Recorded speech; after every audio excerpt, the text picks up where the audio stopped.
208 রানের লক্ষ্য তাড়া করতে নেমে প্রথম পাওয়ার প্লেতে কোনো উইকেট না হারিয়েই 45 রান ওয়েস্ট ইন্ডিজের। অনেকেই ভেবেছিলেন ম্যাচটা সহজেই জিততে যাচ্ছে ক্যারিবীয়রা, তবে এরপরই দৃশ্যপটে হাজির রিশাদ হোসেন।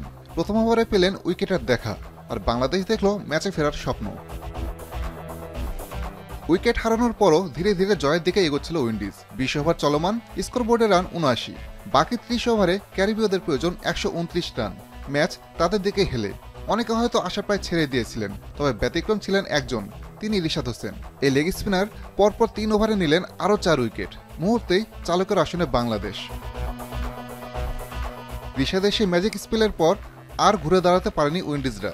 সফরকারীদের শেষ উইকেট নিয়ে বাংলাদেশের 74 রানের বড় জয় নিশ্চিত করেন এই লেগ স্পিনার, যা ছিল ম্যাচে তার ষষ্ঠ উইকেট।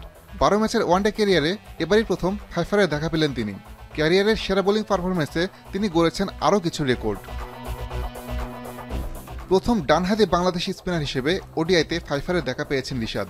এমনকি বাংলাদেশি স্পিনারদের মাঝে সেরা বোলিং ফিগারও এখন তারই। এমন অর্জনকে কিভাবে দেখছেন এই লেগি? আসলে আমি আমার প্রসেসের মধ্যেই ছিলাম, তো প্রথম একটা ওভার একটু অ্যাডজাস্ট করতে প্রবলেম হয়েছে, তো পরে সব কিছু ঠিক কাভার করে ফেলছি ইনশাল্লাহ। আসলে তেমন কিছু বলার নেই, এটা হচ্ছে আমার জব, তো এটা আমাকে করতে হবে।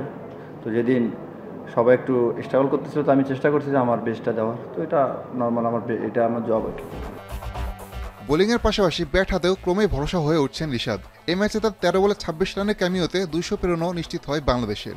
ব্যাটিংয়ে ক্রমেই উন্নতি করলেও নিজের রোল ও পজিশন নিয়ে সন্তুষ্ট তিনি। যে জায়গায় নামে আমার রোলটা হচ্ছে যে কীভাবে একটু এক্সট্রা রান করা যায়, যে টিমের জন্য যেটা ভালো হয়। যে জায়গায় 180, সে জায়গায় যদি 210-15 হয় তো আমার জন্য ভালো। তো আমি এটাই রোল, আমার এটা ট্রাই করছি, তো আলহামদুলিল্লাহ হয়েছে। আগের খেলা 11 ওয়ানডের মাঝে এক ম্যাচে সর্বোচ্চ 2টি উইকেট পর্যন্ত শিকার করতে পেরেছিলেন রিশাদ। তবে ক্রমে যে তিনি উন্নতি করছেন সেটা স্পষ্ট। ব্যাট হাতে শেষ দিকে ক্যামিও বা বোলিংয়ে এসে উইকেট, ধীরে ধীরে নিজেকে ওয়ানডেতেও অপরিহার্য করে তুলছেন এই লেগ স্পিনার। আসাদুজ্জামান লিটন, এখন।